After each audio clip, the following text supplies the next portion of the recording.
कि आरएसएस वाले अगर आज औरंगजेब का राज आ जाए तो कहे जनाब हम तो आपका 100 साल से इंतजार कर रहे हैं। ये बेशरम लोग जिनकी रीढ़ की हड्डी नहीं है, इनकी जिस्म में कोई हड्डी नहीं है। अरे लड़कियां तुम ब्याहोगे, रिश्ते तुम करोगे, और आज बदला जो है इस देश के जो कमेरे हैं उनसे आप बदला करेंगे, क्योंकि हिंदुओं की ऊंची जातियों ने मुसलमान शासकों के साथ रोटी बेटी का रिश्ता कर लिया था। आज मुसलमानों से, आज के ये कमेरे मुसलमानों से तुम बदला लेना चाहते हो, जिन मुसलमानों को मुगल नफरत से देखते थे। ये मुगलों ने ना कभी हिंदुस्तानी मुसलमान को ना लड़की दी, ना उनसे लड़की ली। उनको कोई भी मुसलमान जो है, जो इंडियन मुसलमान है, उसको कभी भी उन्होंने अपने दरबार के अंदर कोई नवरत्न नहीं बनाया। अगर कोई है तो मेरे को बता दो। बदला लेना है तो जिन लोगों ने मुगलों की सेवा की थी, किसने दिया ये इनाम सवाए?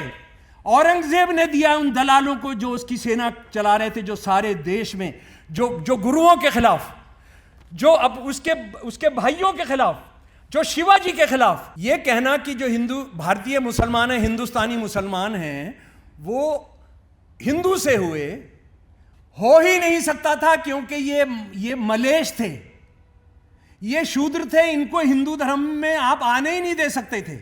ये आरएसएस वालों से 40 साल से मैं बहस कर रहा हूं, आने ही नहीं दे सकते थे। ये सारे बौद्ध थे। आप वो मुसलमानों के साथ क्या हो रहा है, ईसाइयों के साथ क्या हो रहा है, वो तो छोड़िए। आप हिंदू औरतों के साथ, बच्चियों के साथ क्या हो रहा है सारे देश में, और आरएसएस से जुड़े हुए जो लोग कर रहे हैं, आरएसएस से जुड़े हुए गुंडे सड़क पर लिंचिंग कर रहे हैं, आग लगा रहे हैं, लोगों को कह रहे हैं जय श्री राम, जय श्री राम बोलो अगर तुमने इस देश के अंदर रहना है तो। आज तक क्या करा रहे हैं?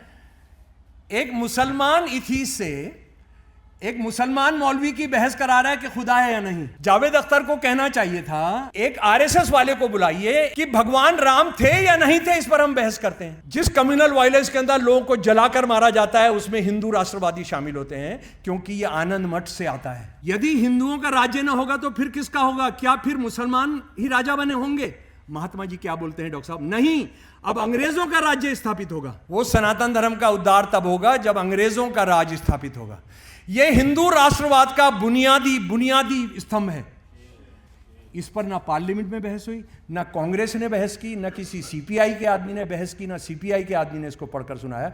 सबका ये था कि बहुत बढ़िया है। ये स्त्रियां ना तो पुरुष के रूप को और ना ही उसकी आयु का विचार करती हैं। इन्हें तो केवल पुरुष के पुरुष होने से प्रयोजन है। यही कारण है कि पुरुष को पाते ही ये उससे भोग के लिए प्रस्तुत हो जाती हैं, चाहे वो कुरूप हो या सुंदर। हिंदू औरत के लिए जो उनका है, वो एक एक करके अब जला रहे हैं हर शहर, जले हुए घरों के ख्वाब लेके भी चले चलो। ਤੁਹਾਡਾ ਜ਼ਿਆਦਾ ਸਮਾਂ ਨਾ ਲੈਂਦਾ ਹੋਇਆ ਸ਼ਮਸੁਲ ਇਸਲਾਮ ਜੀ ਨੂੰ ਬੇਨਤੀ ਕਰਾਂਗਾ ਕਿ ਉਹ ਆਪਣਾ ਜਿਹੜਾ ਕੀਨੋਟ ਐਡਰੈਸ ਹੈ, ਭਾਰਤੀ ਲੋਕਤੰਤਰ ਸਮਕਾਲੀ ਚੁਣੌਤੀਆਂ ਦੇ ਸਨਮੁਖ ਇਤਿਹਾਸ, 35-40 ਮਿੰਟ ਇਹ ਆਪਦੀ ਗੱਲ ਰੱਖਣਗੇ। ਉਸ ਤੋਂ ਬਾਅਦ ਆਪਾਂ ਜਿਵੇਂ ਆਪਾਂ ਕਰਦੇ ਹੁੰਦੇ ਆ ਸਵਾਲ ਜਵਾਬ ਦਾ ਸਿਲਸਿਲਾ ਵੀ ਕਰਾਂਗੇ। ਡਾਕਟਰ ਧਰਮਵੀਰ ਗਾਂਧੀ ਹੋਰੀ ਵੀ ਆਪਣੇ ਵਿਚਾਰ ਰੱਖਣਗੇ। ਮੰਡ ਸਾਹਿਬ ਸਾਡੇ ਕੋਲੇ ਨੇ। ਇਹ ਸੈਸ਼ਨ ਆਪਣਾ ਇਸ ਇੱਕ ਵਿਚਾਰ ਚਰਚਾ ਦਾ ਸੈਸ਼ਨ ਹੋਏਗਾ, ਔਰ ਉਸ ਤੋਂ ਬਾਅਦ ਡਾਕਟਰ ਸਾਹਿਬ ਸਿੰਘ ਦਾ ਨਾਟਕ ਹੋਏਗਾ ਤੂੰ ਅਗਲਾ ਵਰਕਾ ਫੋਲ। ਡਾਕਟਰ ਸ਼ਮਸੁਲ ਇਸਲਾਮ।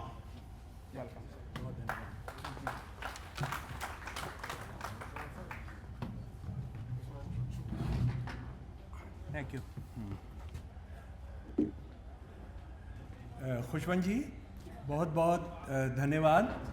और मैं जसविंदर भाई शिविंदर, जो शायद पत्रकार जो यहाँ पर नहीं हैं, मैं उनका बहुत शुक्रिया अदा करना चाहता हूँ कि उन्होंने मुझे यहाँ पर, जी ये ऐसा लगता है मेरे मुंह में आ जाएंगे। हाँ, तो मैं ज़रा इनको, मैं मुंह थोड़ा खाली रखना चाहता हूँ। हाँ जी, थैंक यू। हाँ जी जी जी जी जी जी। तो मैं उनका बहुत शुक्रगुजार हूँ कि आपसे मिलवाया। ये लोक लिटरेरी फेस्टिवल से साक्षात करने का ये एक बहुत जीवंत मौका मिला है, और मैं इसको कराने वाले साथियों को, ये 8वां एडिशन है, 8वां जन्मदिन है, आपको बधाई देता हूँ। और many many many many happy returns of the day. और ये आप यकीन मानिए कि मैं सारा देश घूमता हूँ, उत्तर भारत में रहता हूँ, जिसको हिंदी बेल्ट कहते हैं, लेकिन आप किताब के लिए और लिटरेचर के लिए जो कुछ कर रहे हैं ये अद्भुत है। इसी में पंजाब का मतलब क्या होता है वो समझ में आता है। मैं जिस इलाके से आता हूँ वहाँ तो किताबें जलाई जा रही हैं, लाइब्रेरीज जलाई जा रही हैं। यूनिवर्सिटीज़ के अंदर, सेंट्रल यूनिवर्सिटीज़ के अंदर ऑर्डर है कि ये रील पढ़कर आप जवाब दीजिए, आपको किसी किताब की कोई ज़रूरत नहीं है। किताब जो है आपको सोचने पर थोड़ा बाध्य करती है, प्रेरित करती है, तो सोचने की कोई ज़रूरत नहीं है, सोचने की कोई ज़रूरत नहीं है। आप इस लॉ को जलाए हुए हैं और मुझे लग रहा है कि ये आप जो है इस देश को बचाने की, इस देश के लोगों की सभ्यता को बचाने की कोशिश कर रहे हैं। और बहुत जिस तरह से बाहर किताबें रखी हुई हैं, बाहर किताबें हैं और लोग उसको पढ़ रहे हैं अलग अलग भाषाओं में, आपको कैसे मैं शुक्रिया अदा करूं, मेरे पास शब्द नहीं है। एक रात को जब हम पहुंचे यहाँ, जसविंदर और मैं पहुंचा, तो मैंने कहा, होटल वाला जो बच्चा था हमारा बिहार से, संतोष, मैंने कहा कि बेटे ज़रा हमको अपना वाईफाई करा दीजिए, हमारे मोबाइल पर अपना वाईफाई करा दीजिए। तो वो वाईफाई कराने लगा तो उस पर एक रील चल रही थी। वो रील ये चल रही थी कि मुग़लों ने साहबजादों को कत्ल किया था, मारा था, और उसका मोदी जी बदला ले रहे हैं। मोदी जी के पंजाब में मोदी जी के रहते हुए किसी भी, यानी सिखों के साथ साथ किसी भी अल्पसंख्यक को डरने की ज़रूरत नहीं है। अब वो रील में ये नहीं बताया गया कि सिख भी अल्पसंख्यक हैं या हिंदू यहाँ पर अल्पसंख्यक है, लेकिन यह है कि मुसलमानों ने किया था। इसको थोड़ा सा कम कर सकते हैं साथी, इसको आवाज़ को थोड़ा कम कर सकते हैं जी, बहुत धन्यवाद। हाँ जी। तो और मोदी जी का 4 दिन पहले दिल्ली में जो उन्होंने शहीदी पर्व पर जो भाषण किया था, वो मैं यहाँ पर लेकर आया हूँ कि मुग़लों ने जो बदला ली, मुग़लों ने जो कत्ल किए थे, वो जो है कभी भी उनको माफ़ नहीं किया जा सकेगा। उससे पहले वो राम मंदिर को लेकर भी ये कहते रहे कि 500 साल पहले, 500 साल का जो नाइंसाफ़ी हुई थी, जो जुल्म हुआ था, उन्होंने उसका बदला ले लिया। तो हम ज़रा सा इस इतिहास को समझने की कोशिश करते हैं, और मैं दो तीन चीज़ें जो आपके सामने रखना चाहता हूँ, इसकी पहली कड़ी है ये। देखिए, औरंगज़ेब से ज़्यादा कमीन, औरंगज़ेब से ज़्यादा जलील, औरंगज़ेब से ज़्यादा जालिम राजा, मतलब उस तरह के राजे मिलने बहुत मुश्किल हैं, जो अपने बाप को जेल में डाल देता है। बताइए, कोई अपने बाप को जेल में डाल सकता है? अपने 3 भाइयों को कत्ल कराता है, अपने 3 भाइयों को जिस तरह से एक की आंखें निकालता है वो। पर मोदी जी हमको, इस देश को ये भी बताइए कि ये जो मुग़लों का राज था, ये मुग़लों के राज में वो राज चला कौन रहा था, ये हमको कभी नहीं बताया जाता। ये कुछ सच्चाइयाँ जो मैं उस ज़माने के कागज़ी दस्तावेज़ पर, सरकारी दस्तावेज़ पर आधारित जो मैं आपके साथ साझा करना चाहता हूँ, कि औरंगज़ेब जो इस्लाम धर्म के लिए लड़ रहा था और शिवाजी जो हिंदू धर्म के लिए लड़ रहे थे, औरंगज़ेब ने कभी भी शिवाजी का मैदान जंग में मुकाबला नहीं किया, कभी भी सामने नहीं था। वो हमेशा औरंगज़ेब के लिए जो लड़ाई लड़ने गया, वो जयसिंह 1 और जयसिंह 2, एक चाचा एक भतीजा, शिवाजी को पटाकर घेर कर जो लेकर आया, आगरा में जो कैद कराया, वो जयसिंह 1 था। जो बेटों को जो गिरफ्तार कराया, दारा शिकोह को गिरफ्तार करके जो मरवाया, वो जयसिंह 1 था। उसके बाद हम जरा आ जाते हैं दूसरा मुगल राजा अकबर और राणा प्रताप जी। अकबर और राणा प्रताप, अकबर ने कभी भी राणा प्रताप का मैदान जंग में मुकाबला नहीं किया, कभी भी मैदान जंग में नहीं किया। कौन गया उसके लिए? उसका साला मान सिंह। अगर मोदी या इसके अलावा हिंदुत्ववादी ये गैंग जो है, ये जो गैंग है, अगर कोई दूसरा सबूत दे दे तो जो सजा जहां पर कहेंगे मैं उसको लेने के लिए आ जाऊंगा। मान सिंह गया, उनका साला, और 1000 आरएसएस वाले बोलते हैं कि 1000 साल का मुसलमान राज था और उसमें क्या क्या हुआ। वाकई राजे तो वो क्रिमिनल होते हैं, उनका धर्म से कोई ताल्लुक नहीं होता है, क्योंकि अगर राजों को आप धर्म से जोड़ोगे तो फिर रावण का सवाल भी उठेगा, फिर उसके बाद द्रौपदी के चीरहरण करने वाले कौन थे? पता लगेगा वो भी मुसलमान नहीं थे, रावण भी मुसलमान नहीं था। महाभारत के अंदर जो एक दिन के अंदर 8 घंटे की लड़ाई में 130 करोड़ लोग मारे गए थे और सिर्फ 8 लोग बचे थे जिसमें एक कुत्ता था, तो वो भी मुसलमान हिंदुओं के बीच में नहीं हुई थी। तो ये राजाओं के कुकर्मों को धर्म से जोड़ देना, ये फिर 5000 साल पुरानी जो देश हमारी सभ्यता है, जो आरएसएस वाले खुद कहते हैं कि 5000 साल पुरानी सभ्यता है, तो ये कहीं से बीच में आप उठाकर नहीं शुरू कर सकते हैं कि जनाब ये मेरा मैं तो चूज करूंगा और उसके बाद उसको तय करूंगा। तो आपने उस सब का भी जवाब देना होगा। एक और फैक्ट मैं एक रिसर्चर के तौर पर आपके सामने रखना चाहता हूं प्यारे दोस्तों, कि 1871-72 में अंग्रेजों ने, ब्रिटिश पार्लियामेंट ने, ईस्ट इंडिया कंपनी का शासन जा चुका है 1858 में, 1871-72 में पहला धर्म के आधार पर अंग्रेज संसद सेंसस कराती है भारत के अंदर। आप अगर गूगल में डालेंगे उसको जाकर देख सकते हैं, आपको वो निकाल सकते हैं। मुसलमान है 21.5%।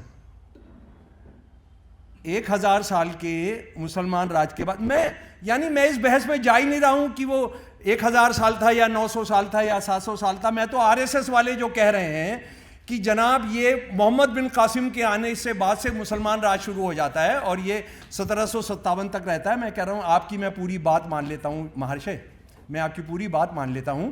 आपकी पूरी बात मानने के बाद 1000 साल के राज में, जिसमें एक राजा था जो एक मन अगर जिनेव नहीं होते थे तो वो नाश्ता नहीं करता था। शुक्र है कि आरएसएस वाले ये नहीं बताते कि नाश्ते में क्या क्या खाता था, वो भी उनको पता होगा, लेकिन वो नहीं पता लगता है। लेकिन एक मन जिनेव जरूर थे, 1000 साल तक किया। और उसके बाद 1871-72 में जब मुसलमान शासन बराए नाम भी खत्म हो गया है, जब बराए नाम भी खत्म हो गया है, तो आबादी मुसलमानों की है 21.5%, हिंदुओं की है 73%, बाकी 5% बाकी दूसरे धर्म के हैं। इसको अगर तथ्य जानना है तो अभी गूगल में डालिए और 1871-72 का जो सेंसस है उसको निकाल लीजिए। ये कैसे हुआ, ये क्यों हुआ होगा? औरंगजेब का जो सबसे प्रिय प्रधानमंत्री था, वजीर आजम आला वन अव्वल, राजा रघुनाथ। राजा रघुनाथ एक कायस था। राजा रघुनाथ औरंगजेब के साथ पहाड़ियों पर गया था कश्मीर की तरफ, तो राजा रघुनाथ फिसलकर मर गए।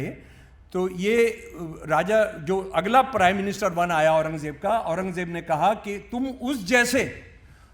उस जैसे भगवान रूपी प्रधानमंत्री की तरह से तुम काम करना। और ये जो अपना राजा जिनका मैं अभी नाम ले रहा था, कायस राजा, इनके पड़पोते ने किताब लिखी, एक जीवनी लिखी, जिसमें ये बताया कि जब ये प्रधानमंत्री थे, वो पंजाबी में भी छपी है, वो जीवन लाल की डायरी यहाँ किसी ने छापी है, पर वो किताब कहाँ गई पंजाबी में ट्रांसलेट होकर मुझे पता नहीं। मैं साथियों से विनती कर रहा हूँ कि मेरी वो 5 किताबें पंजाबी में जो 1857 को लेकर ज़रा उसको भी ढूंढिए। तो वो जो जीवन लाल जो एक दलाल था 1857 में, जिसने दिल्ली हरवाई, वो कभी अगर हम लोग 1857 पर और सिखों के रोल पर हम कभी बात करना चाहिए, जो सिखों जिनको ये कहा जाता है कि उन्होंने गद्दारी की थी, जो इतना बड़ा झूठ है कि उससे बड़ा झूठ बोला नहीं जा सकता है। तो खैर वो ये जो जीवन लाल के पड़पोते ने किताब लिखी और उसने कहा कि ये जो राजा रघुनाथ थे, राजा रघुनाथ ने जब वो प्रधानमंत्री अव्वल थे, मुगल राज्य के अंदर कोई भी कायस बिना नौकरी के नहीं रहा, कोई भी कायस बिना नौकरी के नहीं रहा। उन्होंने सारे कायस्तों को नौकरी दे दी। तो औरंगजेब के राज में एक कायस्थ है जो अपने सबको नौकरी दे देता है। 1871-72 के अंदर 21.5% रहते। ये कैसे हुआ होगा? सारी दुनिया के इतिहास में एकमात्र उदाहरण है, the only example in the world history, total world history, के people following one particular religion ruled a particular area for 1000 years and that area did not convert to the religion of the rulers. एकमात्र उदाहरण है। क्यों, कैसे हुआ ये? क्योंकि हिंदुओं की ऊंची जातियों ने मुसलमान शासकों के साथ रोटी बेटी का रिश्ता कर लिया था। आज मुसलमानों से, आज के ये कमेरे मुसलमानों से तुम बदला लेना चाहते हो, जिन मुसलमानों को मुगल नफरत से देखते थे, जिनको ये कहते थे कि ये नीची जाति के, मुगलों ने ना कभी हिंदुस्तानी मुसलमान को ना लड़की दी ना उनसे लड़की ली। उनको कोई भी मुसलमान जो है, जो इंडियन मुसलमान है, उसको कभी भी उन्होंने अपने दरबार के अंदर कोई नवरत्न नहीं बनाया। अगर कोई है तो मेरे को बता दो। ये रोटी बेटी के रिश्ते हैं। सावरकर लिखते हैं कि मोहम्मद बिन तुगलक जो था उसकी माँ हिंदू थी। अकबर के बाद कोई भी मुसलमान माँ से मुगल राजा नहीं है। अरे लड़कियां तुम ब्याहोगे, रिश्ते तुम करोगे, और आज बदला जो है इस देश के जो कमेरे हैं उनसे आप बदला करेंगे, आप उनसे बदला लेंगे। बदला लेना है तो जिन लोगों ने मुगलों की सेवा की थी, आज आप, दूसरी बात मैं आपसे कह रहा हूं, एक और फैक्ट आप अभी चाहे तो इस मीटिंग के बाद, उसके बाद देख लीजिएगा। आप चले जाइए फैमिली साइट्स पर, राजस्थान के जो डिफरेंट रूलर्स हैं, अजमेर, बाड़मेर, जयपुर, वो सब अपने नाम के साथ सवाई लिखते हैं। सवाई क्या लिखते हैं? सवाई मानसिंह। ये सवाई क्या है? ये जसविंदर वन है, और वो तो खैर आप सवाई हैं ही, आप तो आजकल सवाई हैं। सवाई का मतलब होता है 1 से सवा। गांधी जी तो सवा है ही ना, 2 पुलिस वाले साथ चल रहे हैं। नहीं 2 पुलिस वाले साथ चल रहे हैं, तो ये एक है सवाई। किसने दिया ये नाम सवाई? औरंगजेब ने दिया उन दलालों को जो उसकी सेना चला रहे थे, जो सारे देश में जो गुरुओं के खिलाफ, जो अब उसके भाइयों के खिलाफ, जो शिवाजी के खिलाफ, जो राणा प्रताप के खिलाफ जो इस देश को कर रहे थे, उनकी सेनाओं के कमांडर थे। एक किताब है 1700 सम की लिखी हुई, फारसी के अंदर, Masirul Umara, the live stories of the commanders. ये अकबर से लेकर और बहादुर शाह जफर से जो पहला राजा है उस तक कमांडर्स की वो है, कमांडर्स की जीवनियां हैं, और जो पूरा मुगल कोर्ट के रिकॉर्ड्स पर आधारित है। और इस किताब का इतना महत्व था कि 1905 में बनारस की जो हिंदी नागरी प्रचारणी सभा थी, ये वो हिंदू महासभा का एक तरह से एक रूप था। उन्होंने इस किताब का, जो हिंदू कमांडर थे, 300 में से जो 150 हिंदू कमांडर थे, उनकी पूरी जीवनी छापी और ये कहा देखिए हमने कितनी सेवा की थी मुगलों की। वो अगर आप लेना चाहते हैं वो नेट पर है, मैं उसका कवर पेज भी लेकर आया हूं। यानी 300 जो लीडिंग कमांडर्स हैं जिन्होंने इस देश को खून में नहला दिया, जिन्होंने जो भी शिया किंगडम थी उसका सत्यानाश कर दिया। वो जो शिया किंगडम का जो साउथ का था उसको वो एक पिंजरे में बंद कर मुसलमान को पिंजरे में बंद कर यहां पर लेकर आया आगरा। उसके साथ वो कैसे चला, वो क्यों चला? वो इसलिए चला क्योंकि इस देश के ऊंची जाति के जो लोग थे वो सारे के सारे जो है मुगलों के चले गए। मैं कितने सालों से कह रहा हूं कि आरएसएस वाले अगर आज औरंगजेब का राज आ जाए तो कहे जनाब हम तो आपका 100 साल से इंतजार कर रहे हैं, और देखिए हमारा तो ये दस्तावेज था, गुरु गोलवालकर कह गए थे कि वो है। ये बेशरम लोग जिनकी रीढ़ की हड्डी नहीं है, इनकी जिस्म में कोई हड्डी नहीं है। अच्छा, एक बात और जो बहुत गलत फहमी है इस देश के अंदर, और बदकिस्मती से ये माफ़ करना जसविंदर और साथी खुशवंत, कि इस देश का जो इतिहास की जो बेहक्या करते रहे हमारे लेफ्ट के साथी, हमारी जिनकी हिस्ट्री एकेडमीज़ पर कब्जा रहा, वो कभी मतलब उस इतिहास को, मिडिवल एज उनके लिए बड़ा सेकुलर था, बहुत सेकुलर था। सेकुलरिज्म कंसेप्ट ही नहीं था, तो वो औरंगजेब या मिडिवल एज सेकुलर कैसे हो सकता था? वो तो अय्याश थे, उनको सूट करता था कि हिंदू ऊंची जातियां आ गई, उनके पैरों में गिर गई, तो उन्होंने कहा कि चलो कोई ज़रूरत नहीं धर्म परिवर्तन की, तुम राज चलाओ हमारे लिए। ये जिस तरह का राज चल रहा है, जिस तरह की चीज़ें चल रही हैं, उसके अंदर ये कहना कि जो भारतीय मुसलमान हैं, हिंदुस्तानी मुसलमान हैं, वो हिंदू से हो ही नहीं सकता था, क्योंकि ये मलेश थे, ये शूद्र थे, इनको हिंदू धर्म में आप आने ही नहीं दे सकते थे। ये आरएसएस वालों से 40 साल से मैं बहस कर रहा हूं। आने ही नहीं दे सकते थे। ये सारे बौद्ध थे।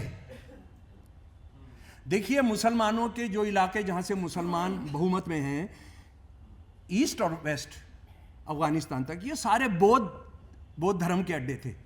अगर आप खान अब्दुल गफ्फार खान साहब की जीवनी पढ़ेंगे, जो उर्दू में भी है, अंग्रेजी में भी अनुवाद है, हिंदी में बहुत खराब अनुवाद है, वो खान अब्दुल गफ्फार खान खास तौर पर कह रहे हैं कि हम तो बौद्ध हैं, ये बामियान हमने बनाए थे, हमारे आबा अजदाद ने बनाए थे। तो ये भी एक झूठ के इनको सबको घर वापसी कराएंगे, ये करेंगे, वो करेंगे। ये असल में बात यह है कि वो बौद्ध थे, और उनको वो बौद्ध तब हो गए थे जब ब्राह्मणवाद का विनाश किया बौद्ध धर्म के मानने वाले राजाओं ने, और ये सब बौद्ध हो गए। और उसके बाद जब मुसलमानों का राज आया, मुसलमान नाम के राजाओं का राज आया, तो उन्होंने सोचा कि हम मुसलमान हो जाएं। लेकिन यहाँ पर ये बुद्धिस्ट से अलग थे जो ये मुसलमान नाम के राजा थे। इनको इक्वलिटी से कोई लेना देना नहीं था, बराबरी से, मसावात से कोई लेना देना नहीं था। इनको था राज करना था, इनको राज करना था, और इनके लिए राज के लिए सहायक बन गए थे यहाँ की हिंदू ऊंची जातियां। मैं कितने नाम गिनवाऊंगा आपको। तो मेरे प्यारे दोस्तों, ये इसको हमको समझना बहुत ज़्यादा ज़रूरी है। अच्छा, एक और चीज़ जिस पर मैं बात करना चाहता हूँ वो है आप जानते हैं कि जब सारे देश के अंदर सड़क पर क्या क्या हो रहा है, क्या क्या नहीं हो रहा है, उसमें आप वो मुसलमानों के साथ क्या हो रहा है, ईसाइयों के साथ क्या हो रहा है, वो तो छोड़िए। आप हिंदू औरतों के साथ, बच्चियों के साथ क्या हो रहा है सारे देश में, और आरएसएस से जुड़े हुए जो लोग कर रहे हैं, वो जो हो रहा है, वो जो सब कुछ है, उस पर ध्यान बांटने के लिए आरएसएस से जुड़े हुए गुंडे सड़क पर लिंचिंग कर रहे हैं, आग लगा रहे हैं, लोगों को कह रहे हैं जय श्री राम, जय श्री राम बोलो अगर तुमने इस देश के अंदर रहना है तो। उस वक्त में आरएसएस से जुड़ा हुआ सबसे बड़ा जो पोर्टल है, सबसे बड़ा जो चैनल है, आज तक क्या करा रहा है, एक मुसलमान इथीस से एक मुसलमान मौलवी की बहस करा रहा है कि खुदा है या नहीं।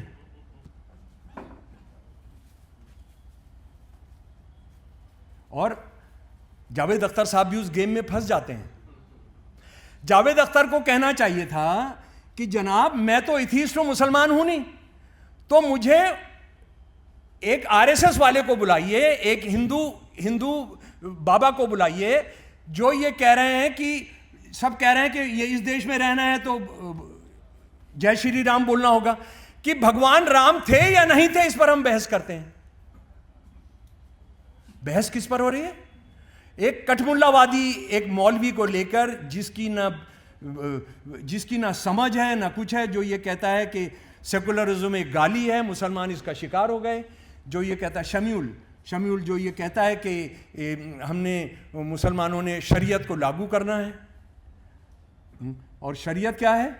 शरीयत का भी इतिहास मैं आपको बताना चाहता हूं कि जो हमारे देश में शरीयत लागू हुई वो औरंगजेब ने कोडिफाई किया मुस्लिम रूल को, औरंगजेब ने कोडिफाई किया हिंदू पर्सनल लॉ को, औरंगजेब ने कोडिफाई किया क्रिश्चियन लॉ को, और उसकी किताब का नाम है फतुआते आलमगीरी। वो मुसलमानों का जो उसने शरीयत बनाया वो पूरा का पूरा मनुस्मृति उसने लागू कर दी, पूरी की पूरी मनुस्मृति उसने लागू कर दी। और ये जो मौलाना है शमील साहब जो ये कह रहे हैं कि हमने वो शरीयत लागू करनी पड़ेगी। आरएसएस और इनके बीच में कितनी एकता है वो मैं जब बाद में आऊंगा कि आरएसएस किसका दुश्मन है असली, उस पर हम इसको करेंगे। तो देखिए कितनी चालाकी से बहस हो रही है। भगवान राम पर बहस नहीं हो रही है, जिनके नाम पर आतंक मचाया जा रहा है, जो ये कहते हैं पुरुषोत्तम राम, जो दया प्यार करने वाला राम, उस पर बहस नहीं हो रही है। और उस पर बहस करने के लिए अगर ये तैयार होते तो मैं इनको देता, विवेकानंद ने जो स्थापित की थी संस्था अद्वैत आश्रम, हिंदू धर्म पर रिसर्च करने के लिए, उनका वॉल्यूम 2 उनको मैं देता कि ये जो है, मैं भी आपसे रिक्वेस्ट करूंगा, विवेकानंद जी ने एक स्थापित किया जो अभी भी कलकत्ता में 6 इतने मोटे मोटे volume, cultural heritage of India, उसमें सेकंड वॉल्यूम में आप रामायण और महाभारत के बारे में सारी दुनिया से जो उन्होंने इंडोलॉजी जमा किए थे, जिसमें बेसिकली महंतम ब्राह्मण इंटेलेक्चुअल थे, वो ये कहते हैं कि ये जो दोनों किताबें हैं ये दोनों किताबें जो हैं किसी एक समय की लिखी हुई नहीं है, ये कम से कम 500-600 साल में लिखी गई है। कैसे पता किया उन इंटेलेक्चुअल्स ने? उनमें से एक भी सिख इंटेलेक्चुअल नहीं है, एक भी मुसलमान इंटेलेक्चुअल नहीं है। क्या है कि जो मीटर है संस्कृत की पोएट्री का, वो पोएट साथी ज़्यादा अच्छे तरीके से समझ सकते हैं, वो जो मीटर है वो मीटर बताता है कि ये 400 साल पहले का मीटर है, ये उसके बाद 300 साल बाद का मीटर है, उसका 200 साल का मीटर है। और इस काम को भार्गवों ने किया। भार्गव जो इसको गाते थे, गाकर सुनाते थे राम की कथा और महाभारत की कथा, उनको जो जोड़ा उन्होंने, जो जोड़ते चले गए, वो 500 to 600 ईयर्स में वो जुड़ा। तो एक बड़ी सार्थक बहस हो सकती थी कि भाई आप सिर्फ जय श्री राम नहीं बोलिए, आप दूसरे मजहबों के भी भगवान हैं वो भी बोलिए, लेकिन जिस भगवान को लेकर सबसे ज़्यादा आतंक मचाया जा रहा है, आप उस पर कोई बहस नहीं। और रोटी रोजी, महंगाई, बलात्कार सबको पर्दे पर डल जाए, क्योंकि मुसलमान एक इशू पैदा कर दें, मुसलमान इशू खड़ा कर दें, उसके बाद किसी चीज़ पर बहस की ज़रूरत नहीं। एक और उदाहरण मैं दूंगा आपको। अभी चले ना, कोई बात तो नहीं है? हाँ, मज़ा आ रहा है, तब भी ये ख़राब है। कुछ यहाँ हलचल हो रही है ना। हाँ, मैं एक और निवेदन करना चाहता हूँ जसविंदर जी, मुझे आप हुक्मनामा देकर रोके नहीं, 4-5 मिनट बता दें कि अब काफ़ी हो गया। हाँ, हुक्मनामा मत दीजिएगा, क्योंकि मैं जाता नहीं हूँ हुक्मनामा लेकर। हाँ, तो एक और चीज़ हम ले लेते हैं, वंदे मातरम। वंदे मातरम पर जो बहस हुई, जो आरएसएस विरोधी लोगों ने भी बहस की, जिनका हम बहुत आदर करते हैं, जिनको कई बार हम बुलाते भी हैं, आप जानते हैं क्या एक बेईमानी की गई वंदे मातरम को लेकर? वंदे मातरम को लेकर एक बेईमानी, बड़ी ये बेईमानी की गई कि आरएसएस ये वंदे मातरम जिस नावल का हिस्सा है, वो नावल जो है, वो नावल दरअसल एक बहुत भयानक मुसलमान विरोधी का हिस्सा है, बहुत भयानक मुसलमान विरोधी नावल का हिस्सा है। ये बहुत छोटी सी बात है। इस नावल के अंदर जो 3-4 बातें और हैं जिसको हमारे इंटेलेक्चुअल्स ने भी बात नहीं की, वो मैं आपके सामने साझा करना चाहता हूँ। साथी ज़रा सा माफ़ करेंगे, क्योंकि ये बहुत सारे कागज़ लेकर मैं आया हूँ, तो इधर उधर खोजना पड़ेगा जी। तो ये जी, हाँ नहीं, वो तो मुझे पता है जी। जी, ये आनंद मठ का जो तमाम कथा है जी, आ गया। हम ये सब जानते हैं कि कब लिखा गया था, उसके बाद कब इसको नावल के अंदर शामिल किया गया।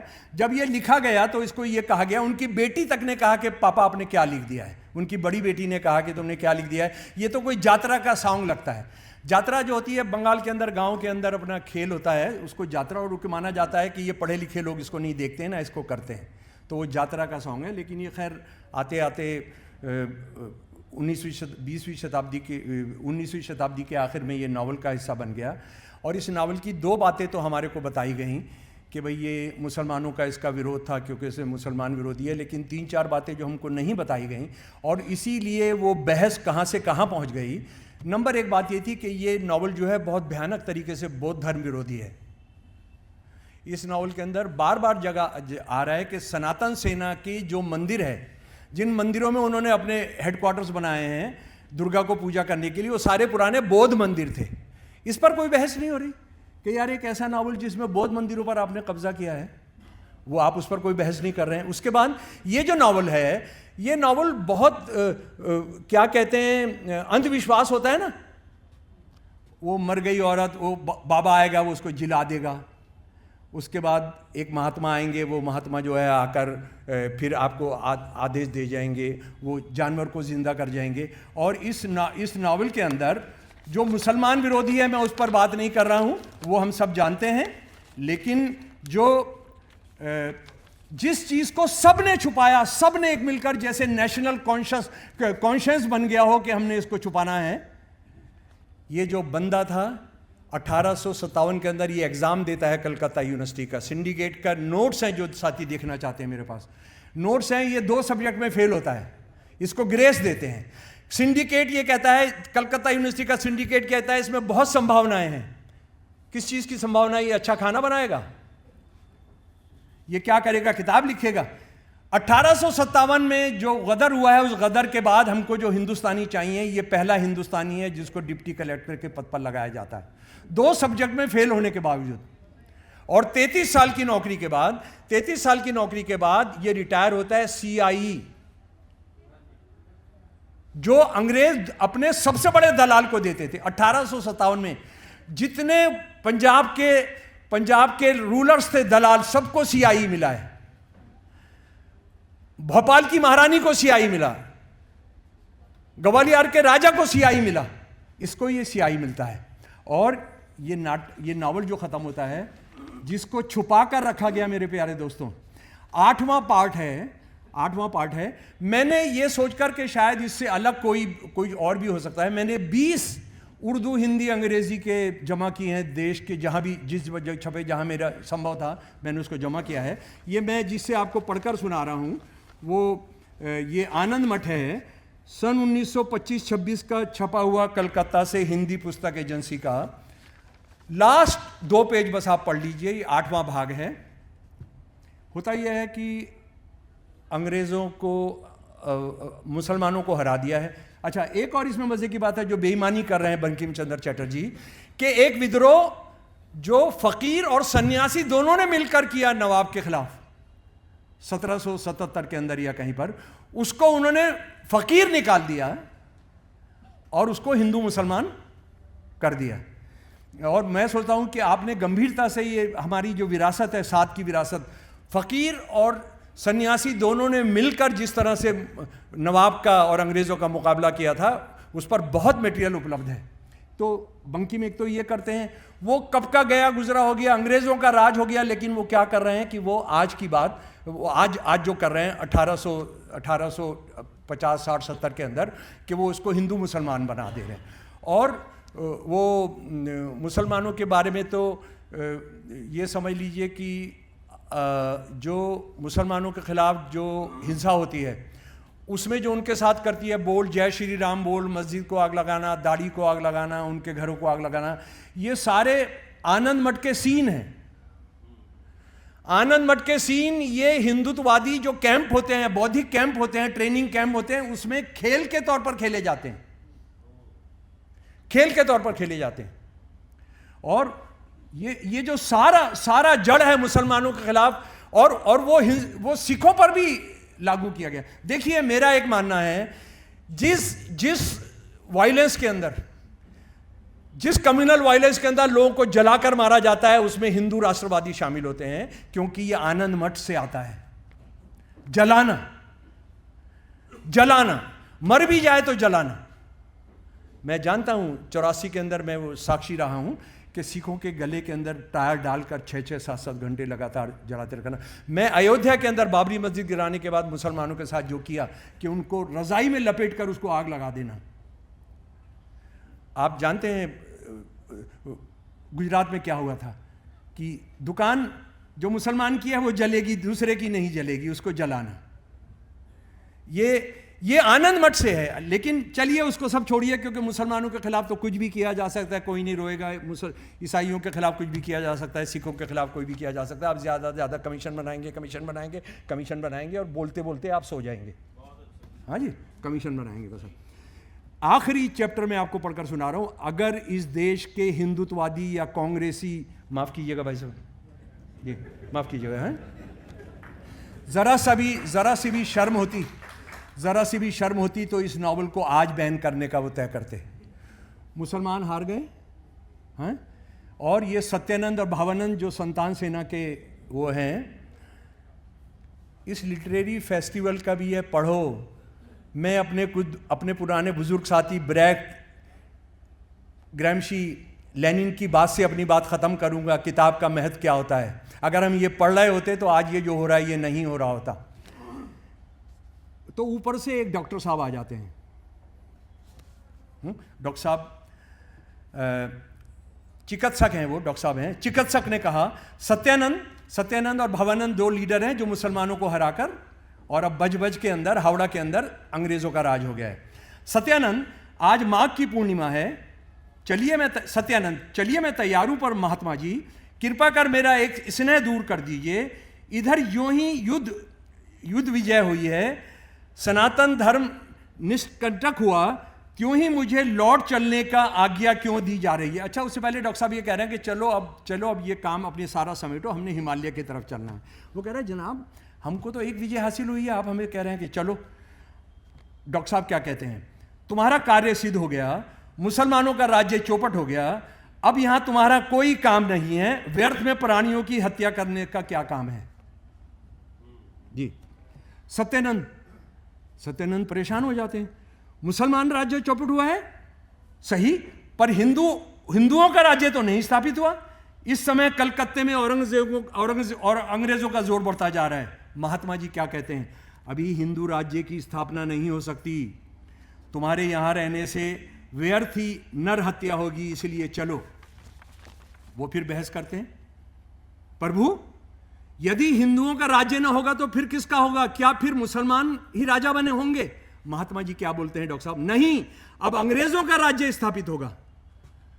वो सीना पीटने लगते हैं भावानंद, सत्यानंद, हाय मां, मुझसे तुम्हारा उद्धार करते न बन पड़ा, तुम फिर मलेच्छों के ही हाथों में जा पड़ोगी। यानी दिस टाइम मलेच्छ में सिर्फ अंग्रेज।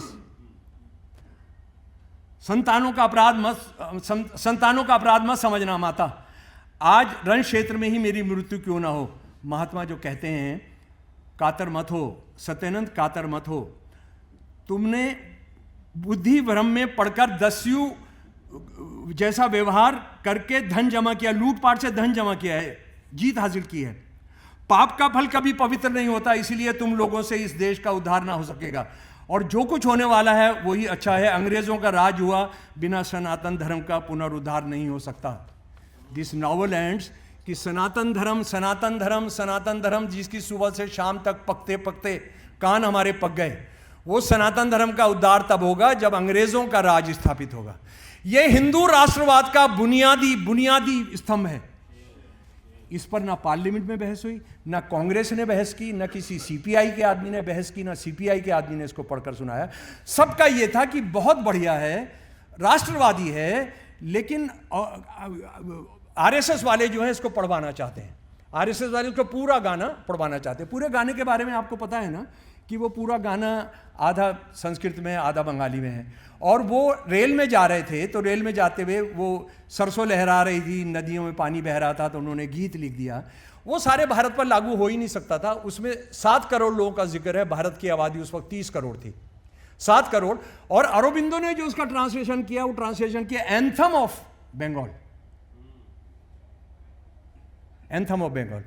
उसको आप सारे देश पे लागू कर दे रहे हैं।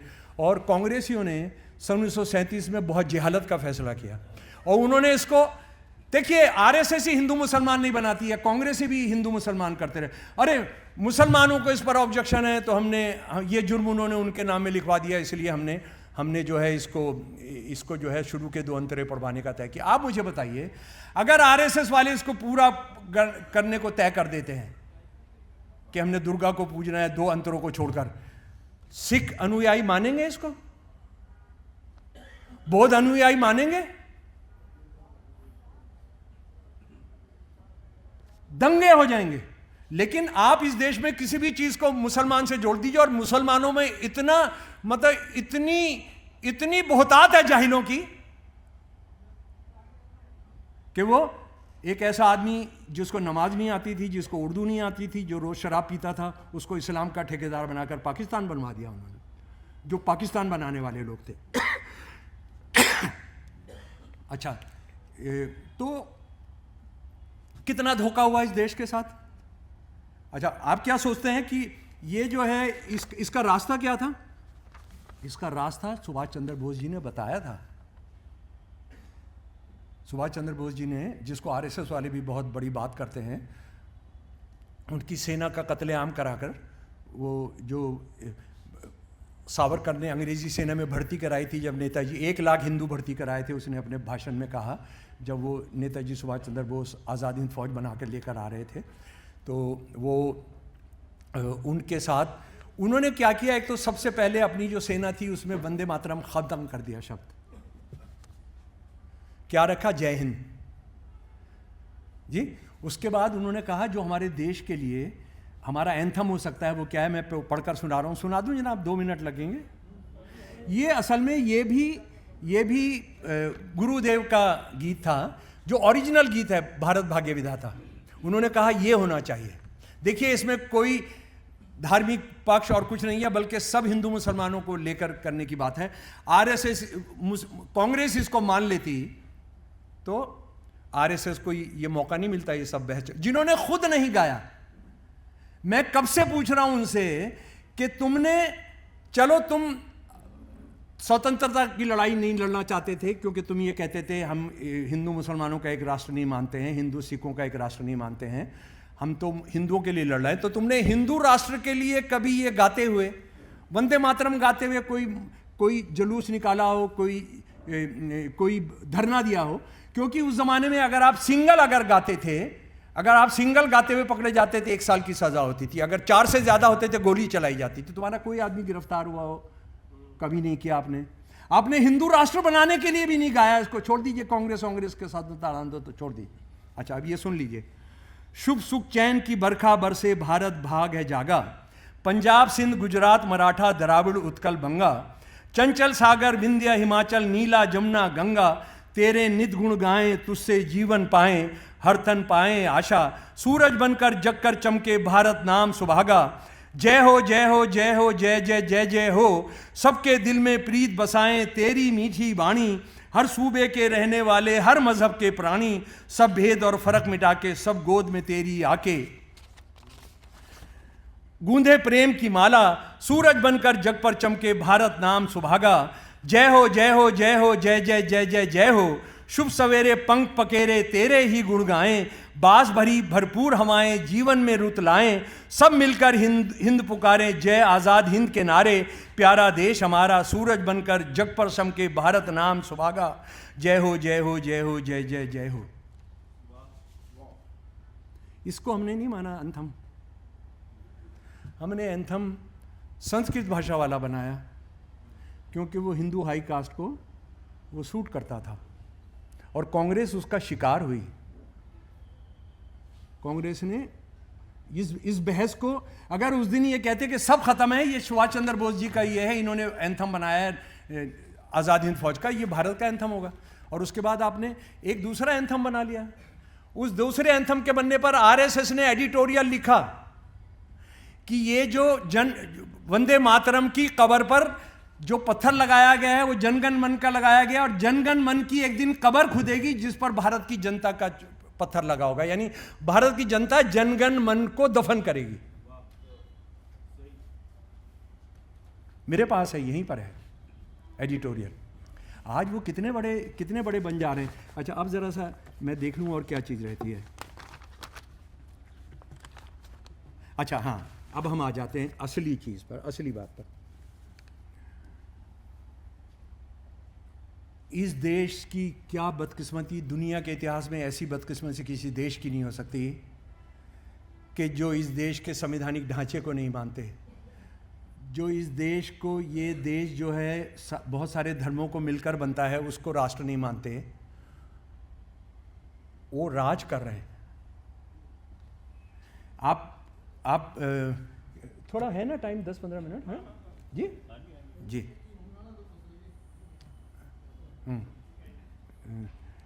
मैं जरा सा गर्म पानी पीऊंगा।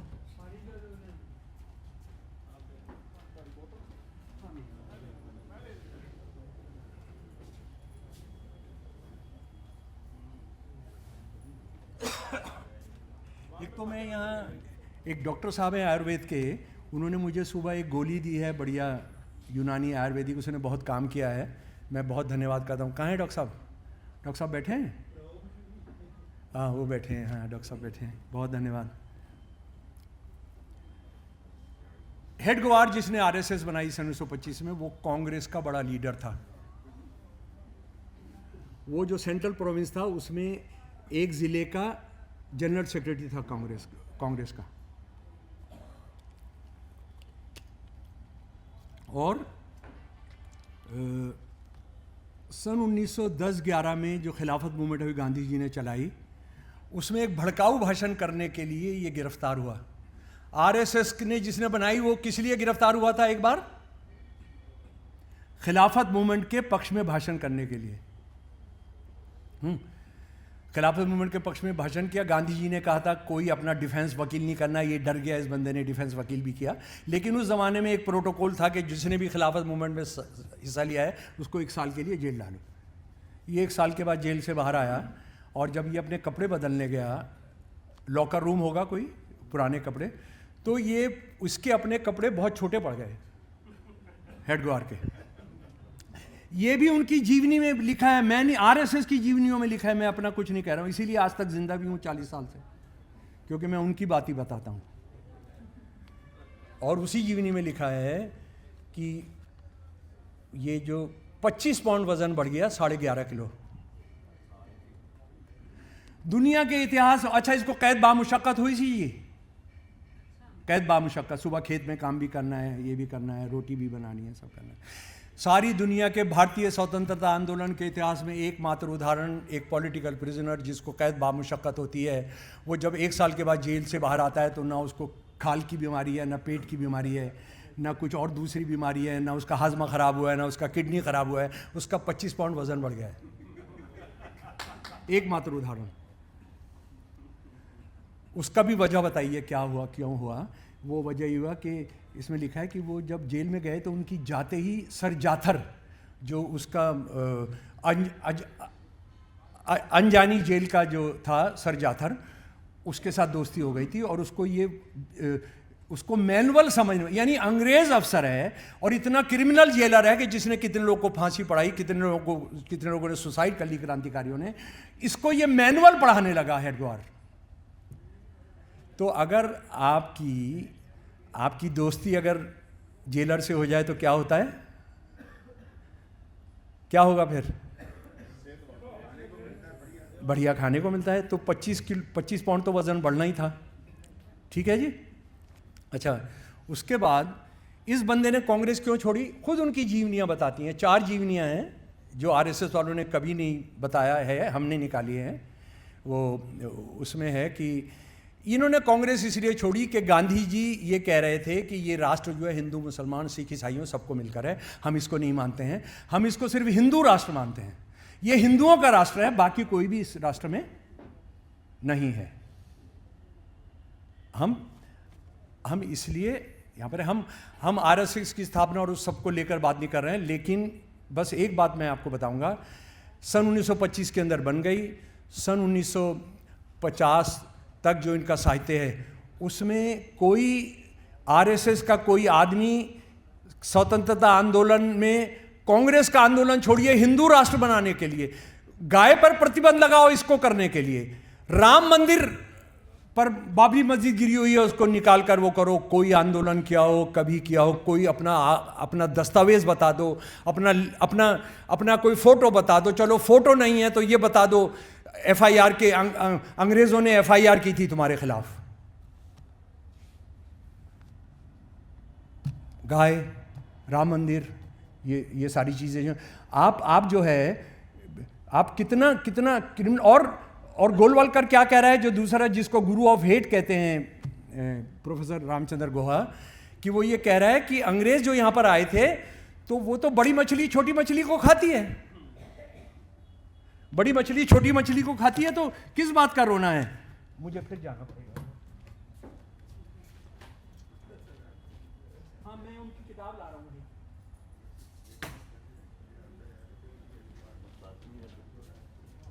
अरे थोड़ा चलना हो जाएगा।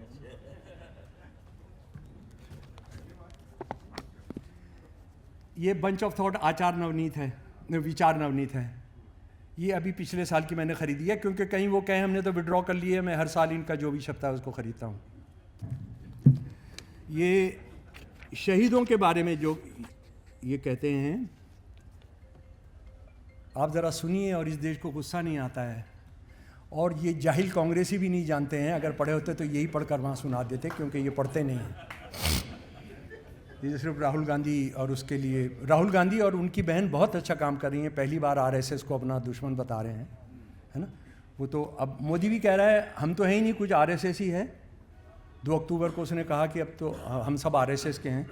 ये जनाब विचार नवनीत का 283 लेटेस्ट एडिशन है। ये शहीदों के लिए, ऐसे व्यक्ति जो अपने आप को बलिदान कर देते हैं श्रेष्ठ व्यक्ति हैं और उनका जीवन दर्शन प्रमुखतः पौरुषपूर्ण है। वह सर्वसाधारण व्यक्तियों को चुपचाप भाग्य के आगे समर्पण कर देते हैं और भयभीत एवं अकर्मण्य बने रहते हैं, से बहुत ऊंचे हैं। फिर भी हमने ऐसे व्यक्तियों को समाज के सामने आदर्श के रूप में नहीं रखा है। हमने ऐसे बलिदान को महानता का सरोज बिंदु जिसकी आकांक्षा मनुष्य करें नहीं माना है, क्योंकि अंततः वह अपने उद्देश्य प्राप्त करने में असफल हुए और असफलता का अर्थ है कि उनमें कोई गंभीर त्रुटि थी। इस किताब को पैखाने में डाल देना चाहिए था। इस किताब के कागज़ों को लेकर हमने टॉयलेट पेपर बना लेना चाहिए था। इसको मानने वाले राज कर रहे हैं, इसको मानने वाले। इसके अंदर और क्या क्या लिखा है आप कल्पना नहीं कर सकते हैं। चैप्टर 16, दुश्मन नंबर 1 मुसलमान, दुश्मन नंबर 2 ईसाई, दुश्मन नंबर 3 कम्युनिस्ट। अच्छा, आप सोचते हैं कि इनको सिखों से बहुत प्यार है? बहुत प्यार है। ये सिखी को अलग धर्म ही नहीं मानते हैं, ये हिंदू धर्म का ही हिस्सा है। हिंदू धर्म का हिस्सा है। और कितने उदाहरण मैं आपको दूंगा, कितने उदाहरण दूंगा, क्योंकि मैं एक नुक्कड़ नाटक कर्मी के तौर पर भी सारी दुनिया और देश घूमता हूँ, माइनॉरिटीज के लिए, औरतों के लिए, दलितों के लिए, गरीबों के लिए। तो ये 8 नवंबर 1984 को आरएसएस का एक बहुत बड़ा आइडियोलॉग, उसका नाम था देशमुख, नाना देशमुख। वो अपने नाम को खुद नानाजी देशमुख लिखता है। ये सारा जी पता नहीं कहाँ से घुस जाते, क्योंकि इनको जी हुजूरों के अलावा कुछ आता नहीं। हाँ, तो वो जी लगा लेते हैं सब अपने नाम के आगे, जी, नानाजी देशमुख। तो हम जी के बिना नाना देशमुख की बात कर रहे हैं जी। ये इसने 8 तारीख को एक दस्तावेज़ पेश किया। इसका हिंदी और ओरिजिनल जो जॉर्ज फर्नांडिस ने अपने अखबार में लिखा था, वो मेरे पास कुछ कॉपियां आप ले सकते हैं, नेट पर भी हैं ये। इसके लिए सिख जिम्मेदार हैं। और ये एक दस्तावेज इसका है जिसका नाम है आत्मदर्शन के क्षण। जब आप हजारों सिखों को मार रहे हैं, रेप कर रहे हैं, घर जला रहे हैं, आत्मनिरीक्षण के क्षण किसके लिए होना चाहिए था? जो लोग कर रहे हैं उनके लिए, राजीव गांधी के लिए, कांग्रेसियों के लिए। हाँ, ये क्या कह रहा है? सिखों के लिए आत्मनिरीक्षण के क्षण। तुमने डिफेंस क्यों किया? तुमने बुद्धिजीवियों के चक्कर में आके एक सिख जो है सिखी की क्यों बात की तुमने? तुम सर दबाकर मरे क्यों नहीं? ये है। और ये बंदा जो है, ये बंदा बाद में इसको भारत रत्न मिला है।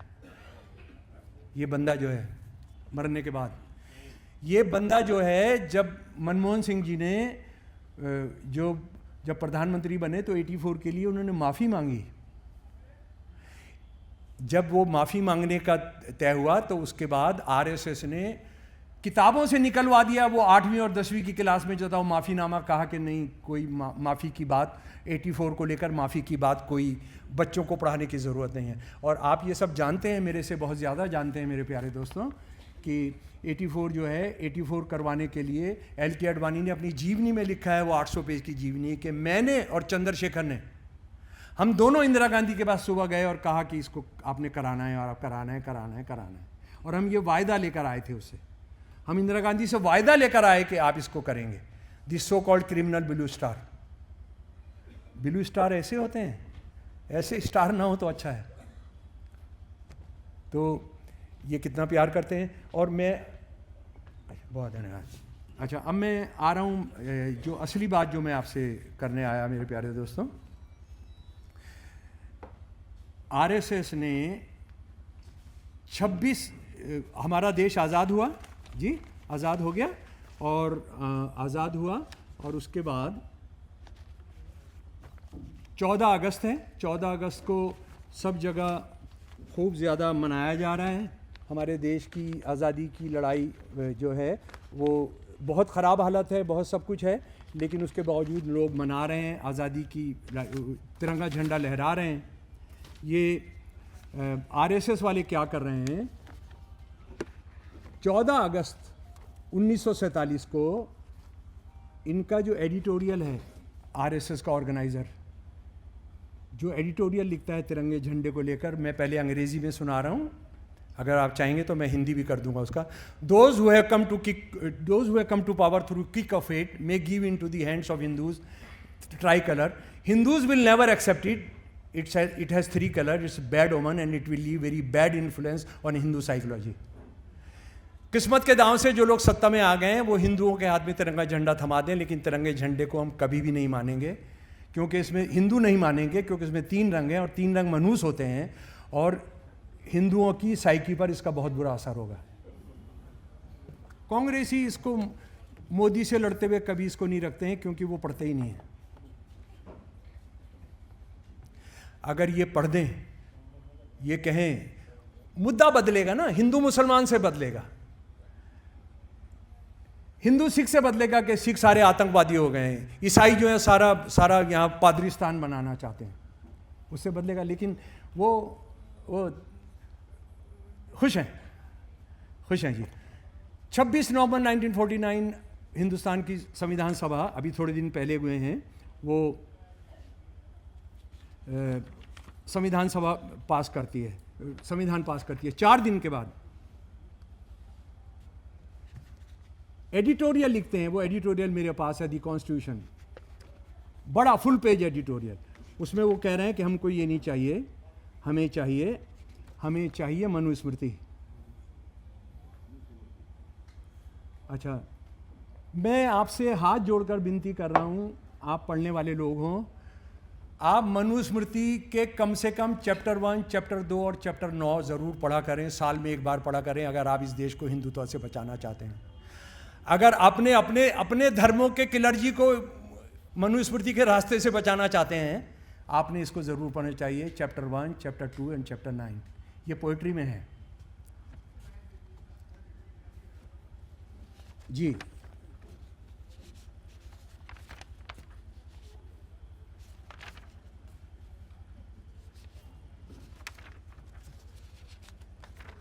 जी सर, ये जो हमें जो वो बता रहे हैं चैप्टर 1, चैप्टर 9, आप जानते हैं ना कि मनुस्मृति जो है वो कोई मुसलमानों के खिलाफ नहीं है, ईसाइयों के खिलाफ नहीं है जी। वो मनुस्मृति जो है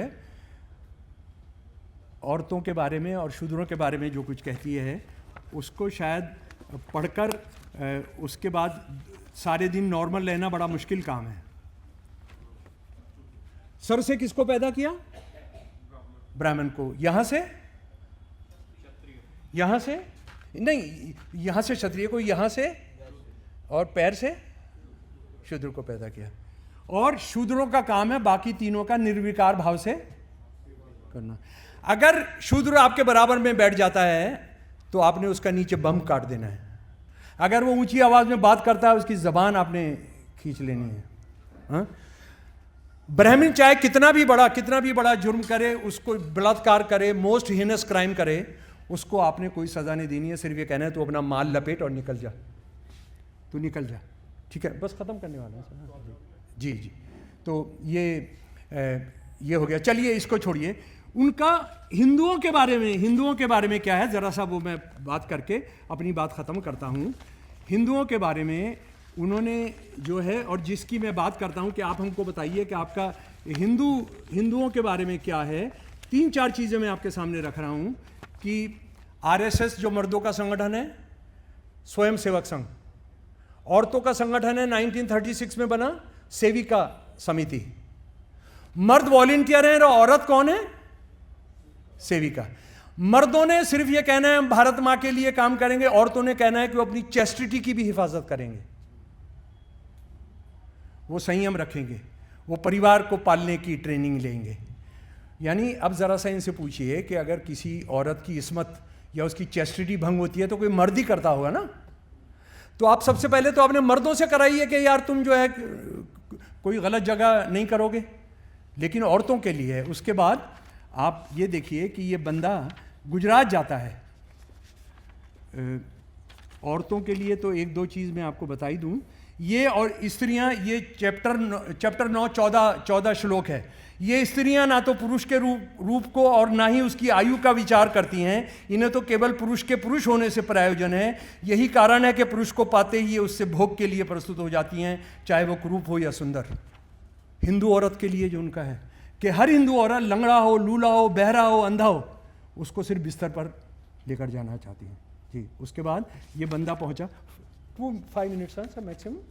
ये बंदा पहुंच गया गुजरात। गुजरात में केरल के हिंदुओं की नस्ल सुधारने के लिए क्या किया था उन्होंने, वो भी सुन लीजिए जरा। गुजरात में बताया कि केरल के हिंदुओं की नस्ल सुधारने के लिए क्या किया कि उत्तर भारत से ब्राह्मण भेजे, और इन ब्राह्मणों ने क्या करना था कि वहां के जो हिंदू हैं ब्राह्मणों को छोड़कर अपना पहला बच्चा, जो भी नई शादी होगी, पहला बच्चा किससे पैदा करना था, या उत्तर भारत से गए हुए ब्राह्मण से। नस्ल सुधारनी है साउथ इंडिया के हिंदुओं की। ये ऑर्गेनाइजर के अंदर छपा हुआ है, जो गायब कर दिया गया है बहुत सारी लाइब्रेरी से। उसके बाद आखिरी बात, बिल्कुल आखिरी बात, हम लोग बाद में भी बात करेंगे, शाम तक रहूंगा मैं।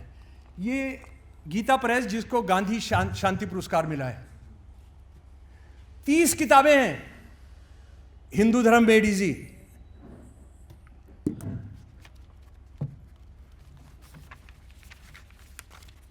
स्वामी राम सुखदास जी का लिखा हुआ है, आप अपने यहाँ रेलवे स्टेशन पर भी पा सकते हैं। कोई ना इस पर कोई केस होता है, ना कोई कुछ होता है, कुछ नहीं होता है। ये सुप्रीम कोर्ट के आहते में बिकती रहती हैं, सेंट्रल सेक्रेटरी के आहते में बिकती रहती हैं। पति मारपीट करे तो दुख दे तो पत्नी को क्या करना चाहिए, उत्तर पत्नी को तो यही समझना चाहिए कि मेरे पूर्व जन्म का कोई ऋण है, बदला है, जो इस रूप में चुकाया जा रहा है। 1-1 लाख छपती है ये किताब, देश की हर भाषा के अंदर छपती है। सती होना प्रथा है ही नहीं, सती तो कर्तव्य है, हिंदू धर्म की रीढ़ है। 8 साल की सजा है टू ग्लोरीफाई सती। कुत्ते को मारने पर 6 महीने की सजा है। वो कह रहा है कि आपके पिछले जन्म के करने के लिए, पिछले जन्म के जो कुकर्म में आपके जो गुनाह है वो हो जा रहे हैं। क्या आपको बलात्कार हो जाए तो आप क्या करें? आप बलात्कार हो जाए तो आप चुप रहिए, किसी को मत बताइए। ये मुसलमान औरत के बारे में कह रहे हैं, वो नहीं, हिंदू औरत के बारे में कह रहे हैं। और आज खत्म करता हूं, 2 मिनट का गीत गा दूं या छोड़ दूं? पहले गाना हाँ। ये साथी ब्रिजमोहन का गीत है।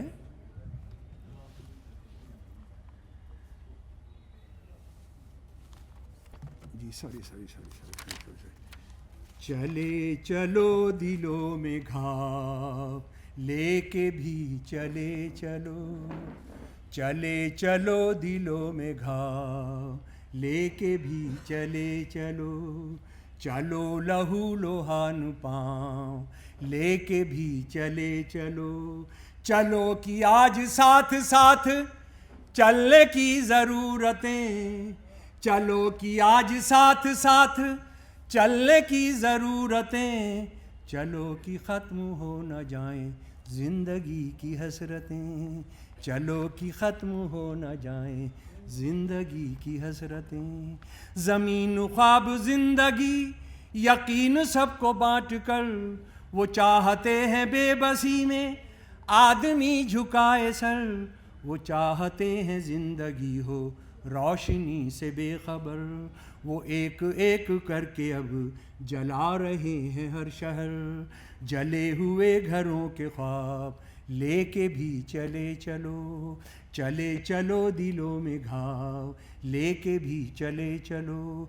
वो चाहते हैं बांटना ये ज़िंदगी के काफिले, वो चाहते हैं बांटना ये ज़िंदगी के वलवले, वो चाहते हैं ख़त्म हो उम्मीद के ये सिलसिले, वो चाहते हैं गिर सके ना लूट के ये सब किले। खैर सवाल ही है अब जवाब लेके भी चले चलो, चले चलो दिलों में घाव लेके भी चले चलो। वो चाहते हैं जातियों की बोलियों की फूट हो, वो चाहते हैं धर्म को तबाहियों की छूट हो, वो चाहते हैं जिंदगी में हो फरेब झूठ हो, वो चाहते हैं जिस तरह भी हो मगर ये लूट हो। सिरों पे जो बची है छाँव लेके भी चले चलो, चले चलो दिलों में घाव लेके भी चले चलो। और मेरे साथ गाइए ना, चले चलो दिलों में घाव लेके भी चले चलो, चले चलो दिलों में घाव लेके भी। अरे यार पंजाबी तो इतनी हल्की आवाज़ में नहीं गाते यार। चले चलो दिलों में घाव लेके भी चले चलो, चले चलो दिलों में घाव लेके भी चले चलो, चलो लहू लोहान पाँव लेके भी चले चलो। जय भीम, इनकलाब जिंदाबाद।